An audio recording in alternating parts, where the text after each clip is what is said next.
池田様がこんな料理食べられたものじゃないと言って帰ろうとしてるの。このままだとうちの評判はガタ落ちだわ。おかみさんが真っ青な顔で厨房に飛び込んできた。やはり三原さん一人に任せるべきじゃなかったな。そんな思いが胸をよぎる。通常、旅館の懐石料理というのは、板場、煮方、蒸し場、揚げ場、焼き場などの担当、盛り付け役、下準備や雑務をする役などがあって、料理長の指示のもと、皆で協力して料理を仕上げていく。だが、今回は三原が、俺が一人で料理を出す、と息巻き、すべての工程を一人でやった。当然、それには無理があるから、俺たちも手伝うと申し出たのだが、お前ら、俺の名声を横取りするつもりなんだろ？そうはいかねえからな。邪魔するな！と、一蹴された。その結果がこれだ。とはいえ、こうなるんじゃないかと予想していた。池田さんの舌は正確で、高級食材で取り繕ったり、ごまかしをしてもすぐにわかってしまう。そして、彼女が味わうのは五感だけではない。池田さんのすごいところは、料理人の熱意やどれだけここに至るまで努力してきたか、どんな思いが料理に込められているのかさえも分かってしまうことだ。だからこちらも真剣に取り組まなければと背筋が伸びる。それは、以前に池田さんに料理の評価をしてもらった俺だからこそ分かることだ。おかみさんに視線を向けると、彼女はこの世の終わりのような表情をしている。もう目立つようなことはしたくないと思っていたが、こうなることを予想して、そのためにこっそり準備もしておいた。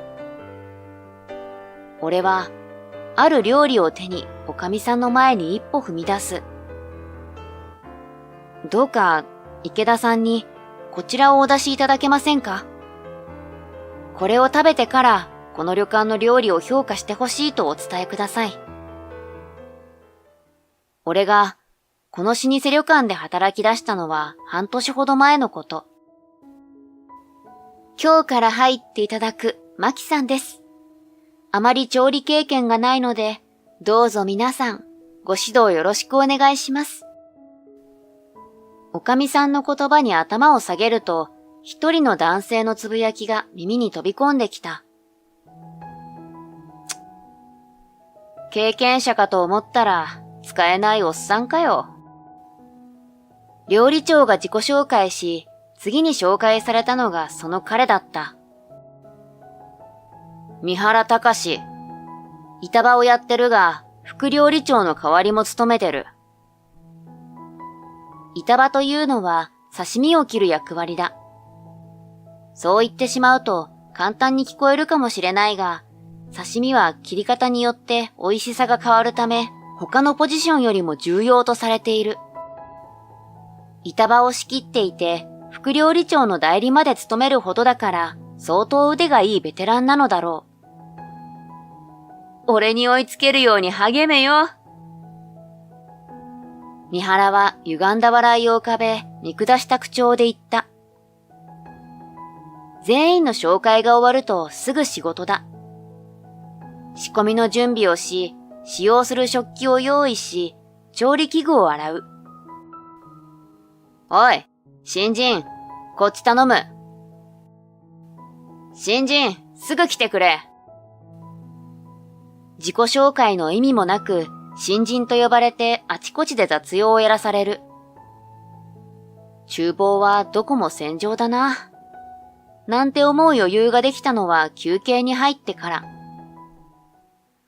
俺は世界的に有名な和食料理人になるんだからな。そんな声が聞こえてきて、思わず顔を向けた。三原だ。いかに自分の料理の腕が優れているのか、どんなに技術が高いのかを得意げに自慢している。ふと、三原と目が合った。おい、新人。何ぼやっとしてんだ。さっさとゴミ捨て行け。俺は立ち上がって食器を片付け、ゴミ出しに行った。それから1ヶ月が経ち、3ヶ月が経ち、半年が経った。その間に分かったことは、料理長と三原以外の料理人は働き始めて5年未満ということだ。それと、ここは実力主義ではなく年功序列の社会。たとえ料理のセンスや技術が優れていても、誰かが辞めない限り上には上がれない。副料理長がいないと聞いて入院でもしているのかと思ったが違った。どうやら実力のない現在の料理長が年功序列により料理長に就任したことに反発。ベテランの料理人を引き連れて辞めたらしい。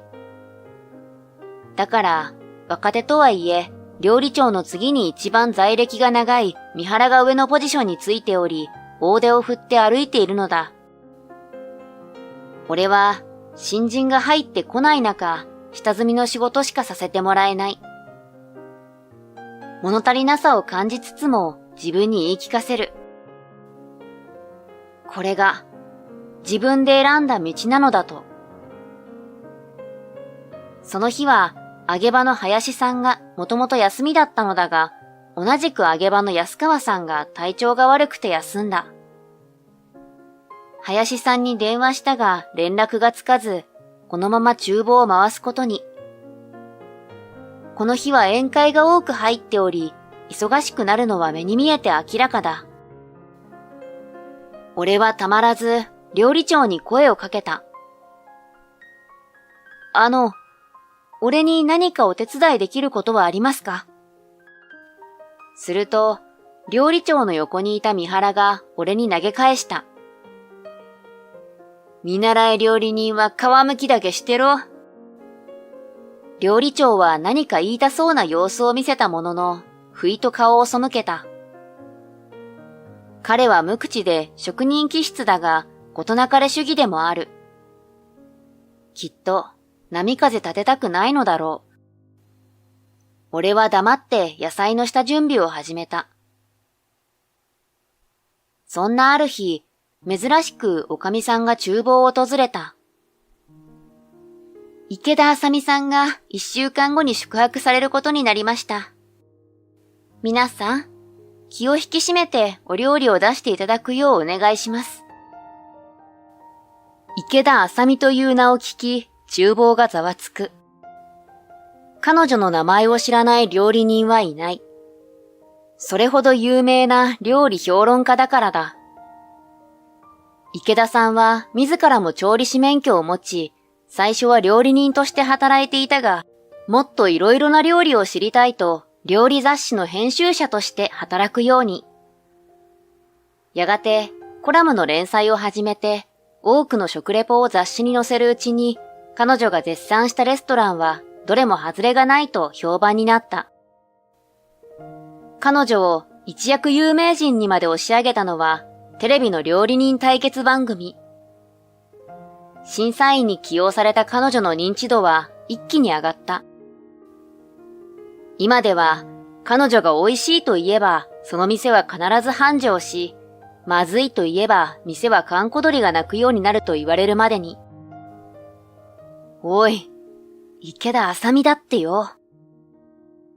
大丈夫かな？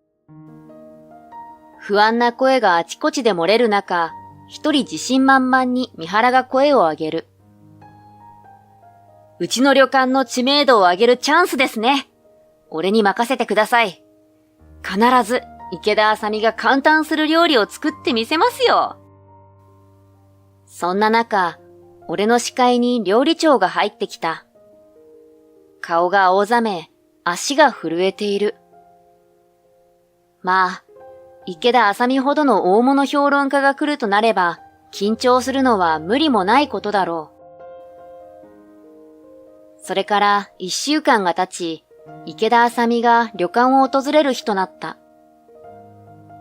彼女は午後3時にチェックインし、部屋で夕食をいただくことになっている。ここで、事件が発生した。休憩に入り、タバコを吸いに行くと言って出て行った料理長が、いつまで経っても戻らないのだ。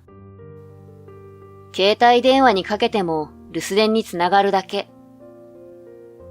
おかみさんも従業員を使って近隣を探し回ったものの、料理長は見つからなかった。池田さんに今日お出しするのは、通常のお客様に出すのとは別の特別メニュー。そのため、通常は指示出しをメインとする料理長が主軸となって料理を提供するはずだった。料理長が逃げ出すなんて、一体どうしたらいいの？おかみさんは頭を抱えた。ためらいつつも前に踏み出そうとしたその瞬間。心配いりません。池田さんの料理は俺が作りますんで。三原が申し出た。料理長より俺が作った方がうまくできるんで、むしろこうなってよかったと思います。彼らしい言い回しだ。お通夜のような暗い厨房が一気に明るくなる。だったら、俺も一緒に頑張ります。池田さんに認めてもらえるような料理を作りましょう。珍しく一致団結した彼らに感動を覚える。おかみさんも安堵して厨房を出て行った。すると、三原の態度が一変した。はぁ？お前らの助けなんて必要ねえし、俺一人で十分だ。料理長が主軸で池田さんに料理を出すとなっていた時ですら、一人で料理を出すとはなっていない。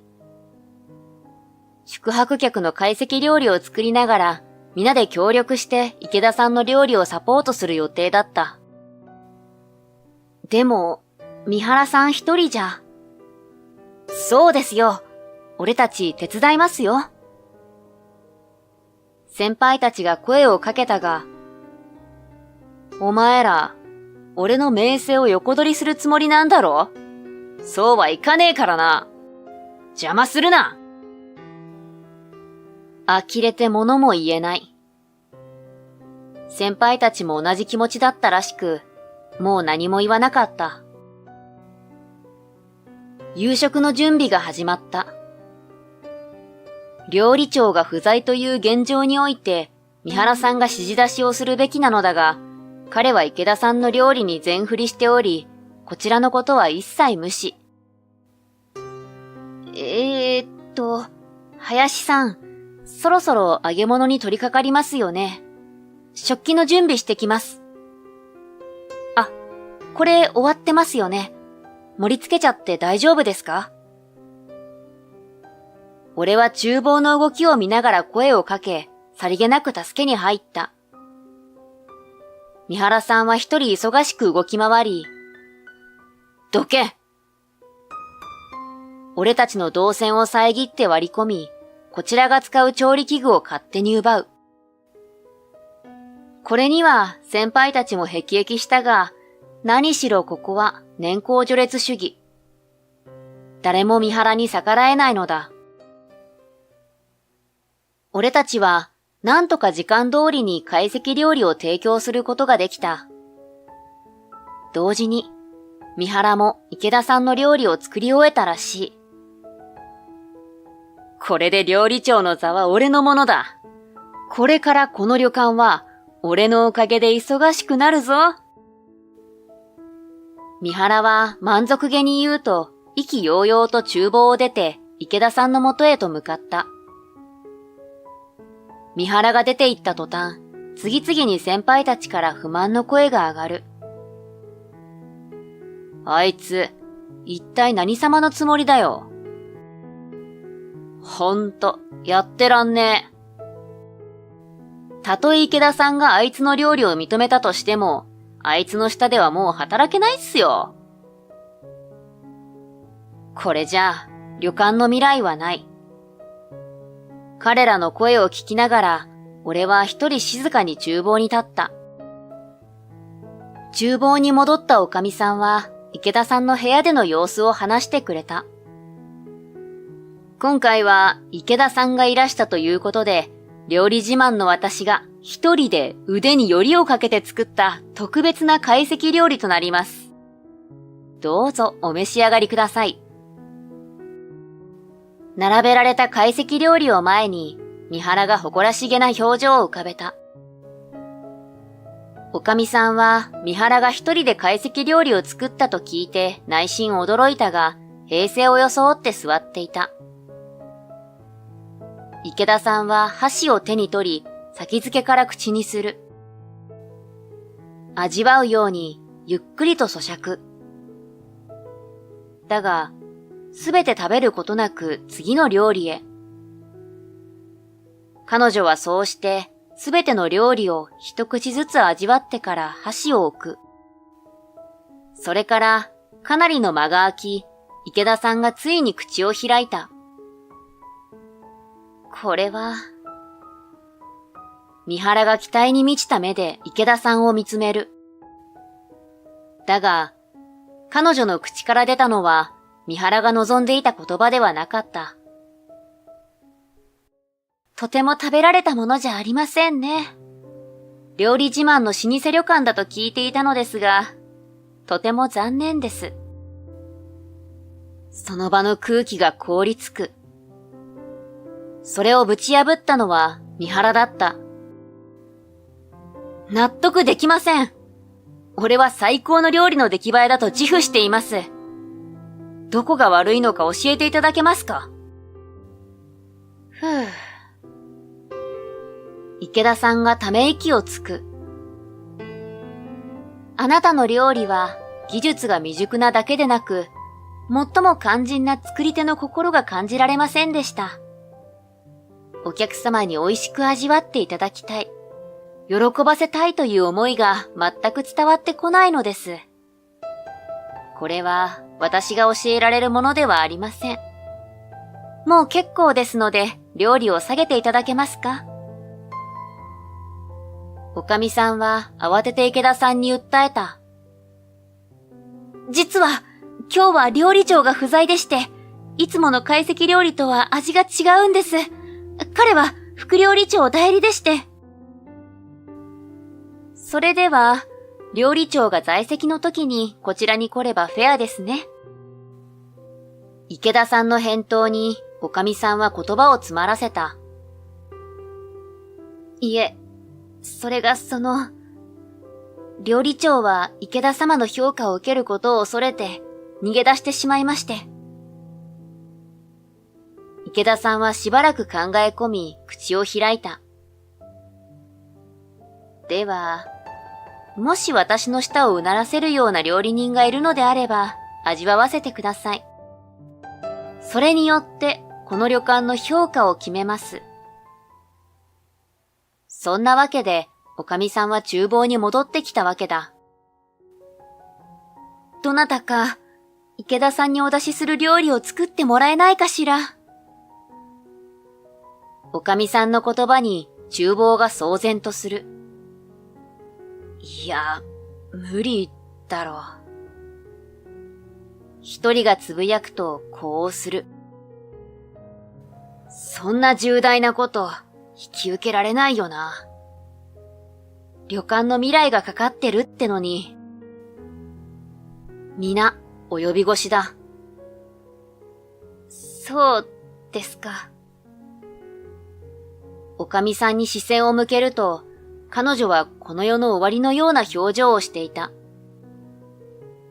もう目立つようなことはしたくないと思っていたが、こうなることを予想して、そのためにこっそり準備もしておいた。俺は、ある料理を手におかみさんの前に一歩踏み出す。どうか、池田さんにこちらをお出しいただけませんか？これを食べてから、この旅館の料理を評価してほしいとお伝えください。それは、茶碗蒸しだった。先輩たちは三原の悪口を言うのに忙しく、俺の動きなど気にも留めていなかったので、突然の出来事に驚いていた。おい、新人。お前なんかの料理を池田さんに出したら、それこそ旅館はおしまいだぞ。そうだ、身の程わきまえろ。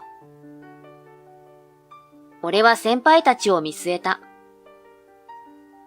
でしたら、俺の代わりに料理を出しますか？返答する者は誰もおらず、厨房が静まり返る。おかみさんはお盆に茶碗蒸しを受け取り、マキさん、どうもありがとう。どんな結果を受けるにしても、あなたには感謝しています。俺に軽く頭を下げて厨房を出て行った。この旅館が潰れたら、お前の責任だからな。新人のくせに出しゃばりやがって。そんな声が聞こえてくるだろうと思っていたが、マキ、すまなかった。すげえかっこよかったよ。はあ、俺たちにはあんなこと、とても無理だ。意外な言葉を受け取って目を見開く。それに今日の動き、とても新人とは思えなかった。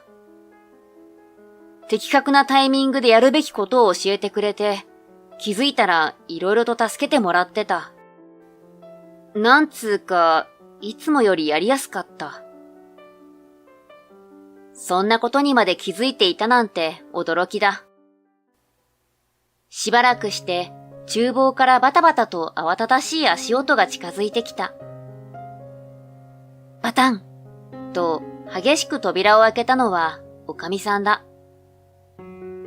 血相を変えた姿に全員が息を飲む。マキさん、今すぐ池田さんの部屋に私と来てください。はい。俺がうなずくと先輩たちは売られていく子牛を見るような哀れな視線で俺を見送った。池田さんの部屋に着くと、襖の前で両膝をつく。失礼します。すっと襖を開くと、笑顔の池田さんの顔があった。やっぱり、あなたが料理人を辞められるだなんて思ってなかったわ。俺は頭を下げた。お久しぶりです、池田様。その様子を三原だけでなく、おかみさんもポカンと見つめている。あら、ご存じないんですか？マキさんは東京の高級ホテルで料理長まで上り詰めた方なんですよ。まさかここでマキさんの茶碗蒸しをいただけるとは思いもしませんでした。茶碗蒸し、いかがでしたか？俺が尋ねると、池田さんは空になった茶碗蒸しの器を見せた。美しい盛り付け。繊細で豊かで極上な味わいはもちろんのこと。心まで温かく、懐かしさを感じるような素敵な味でした。さすがマキさんね。そう言ってから池田さんの表情が曇る。あなたを追い詰めたのは、私ね。いえ、池田様のせいではありません。俺は比較的若く料理長に抜擢されたため、ホテルの評判を落とさないようにと熱意を持って仕事に取り組んだ。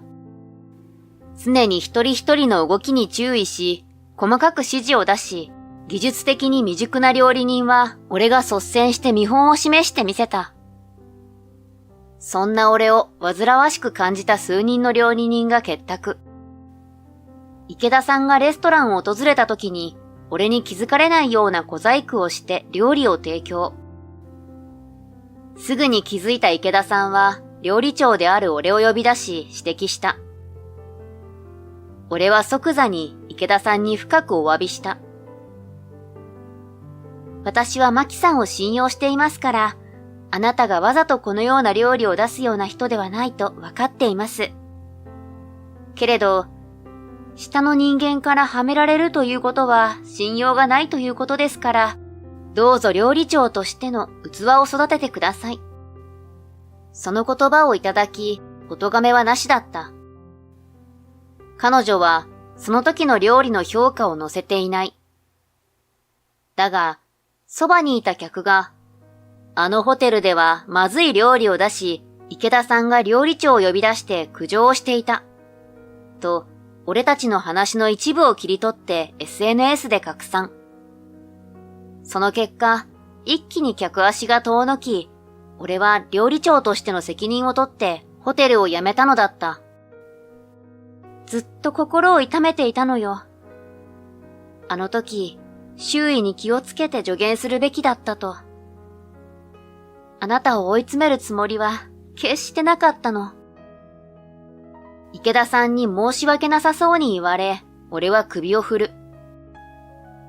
いえ、それは料理長として信頼を得られなかった俺の責任ですので。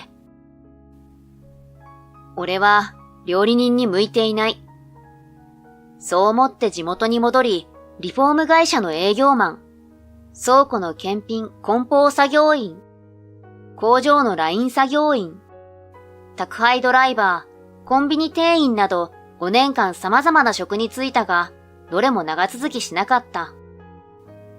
そこで、業を煮やした両親が知り合いを通じて地元の老舗旅館での料理人の仕事を見つけてきた。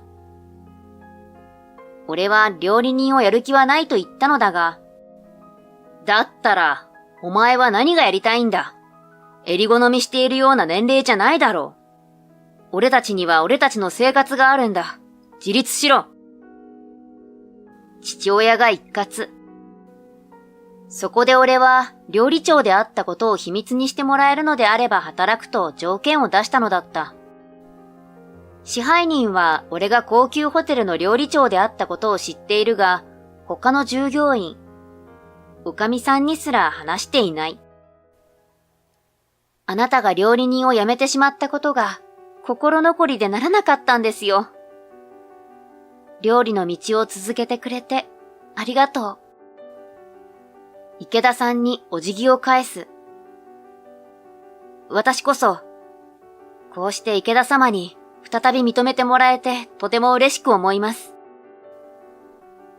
池田さんの部屋を出て厨房に向かう途中、三原はとぼとぼと俺の後ろをついて歩き、一言も発さなかった。よほど自分が受けた評価がショックだったのだろう。厨房に戻ると、勤務時間外であるにもかかわらず、皆が不安そうな表情で待っていた。マキさんの作った茶碗蒸しは、先輩たちはすでに落胆の表情を浮かべている。最高の評価を得ました。池田さんは茶碗蒸しを一口召し上がると、これは誰が作ったのかと尋ね、マキさんの名前を出すとすぐに連れてくるようにと言われました。マキさんは、池田さんが常連で通われていた東京の高級ホテルの元料理長だったんです。途端に厨房が大騒ぎになる。嘘だろ？俺、マキさんにとんでもないこと。俺も、どうしよう。皆が静まるのを待ち、おかみさんが俺に顔を向ける。マキさん、あなたは料理人を一度は辞め、新人料理人として復職しました。でも、私たちには指導者が必要です。どうか、料理長になっていただけないでしょうか。すると、いきなり三原が土下座した。マキさん、どうか料理長になってください。そして、俺に、料理の何たるかを教えてください。彼は必死だった。自信家で野心家で、人の言うことなんて聞く男じゃないと思っていたが、料理が上手になりたいという向上心は強いようだ。俺のアドバイスを素直に聞き入れられますか？はい。俺を信頼できますか？はい。まるで中堅のようだ。それを聞き、厨房に拍手が響き渡る。どうやら俺は料理長として皆に認められたようだ。これからは一人で頑張るのではなく、皆の声も聞きながら信頼を築き、最高の料理とおもてなしをお客様に提供して笑顔になってもらえるよう頑張りたい。